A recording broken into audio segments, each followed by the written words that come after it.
ఆకు ఒక్కతో నువ్వొకటంటే పోక చెక్కతో నేరెండంట అన్నటువంటి చందంగా ఉంటుంది అంతర్జాతీయ సంబంధాలు. అమెరికాని దెబ్బకొట్టడానికి రష్యా చైనా నాటకం ఆడుతుంది. మరి చైనాని దెబ్బకొట్టడానికి అమెరికా కూడా నాటకం ఆడుతుంది కదా. భారత్ని దెబ్బకొట్టడానికి చైనా నాటకం ఆడుతుంది. మరి చైనాని దెబ్బకొట్టడానికి మనము నాటకం ఆడతాం కదా. లేదా ఎత్తుకి పై ఎత్తు అనాలి, దెబ్బకు దెబ్బ అనాలి. మన చుట్టూ ఉన్నటువంటి నేపాల్ని, శ్రీలంకని, పాకిస్తాన్ని, బంగ్లాదేశ్ని తన గుప్పెట్లో పెట్టుకోవడానికి చైనా చూస్తే, దాని చుట్టూ ఉన్నటువంటి తైవాను, ఫిలిప్పైన్స్ ఇట్లాంటి వాటిని మన గ్రిప్లోకి తెచ్చుకోవడానికి మనం చూస్తుంటాం.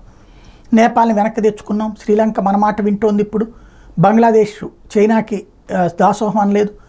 భూటాన్ ఇప్పటికీ చైనా చేతుల్లో ఉంది, బట్ దాన్ని కూడా యువతలకు తీసుకొచ్చుకుని అంటే మన వైపుకి వచ్చినా రాకపోయినా తటస్థంగానే ఉండేలా చేస్తాం. ఫిలిప్పైన్స్ దానికి శత్రువు అయినటువంటి ఫిలిప్పైన్స్ని ప్రోత్సహించాం. మాల్దీవుల్లో మన ఎత్తుకి అది రివర్స్ కొట్టింది. ఇప్పుడు ఫిలిప్పైన్స్కి మనతో పాటుగా అమెరికా పెద్ద ఎత్తున మిస్సైల్స్ ఇస్తున్నటువంటి వేళ చైనా ఆగ్రహం వ్యక్తం చేసింది. ఈ ప్రాంత ఆంతరంగిక భద్రతా వ్యవహారంలో జోక్యం చేసుకుంటారు.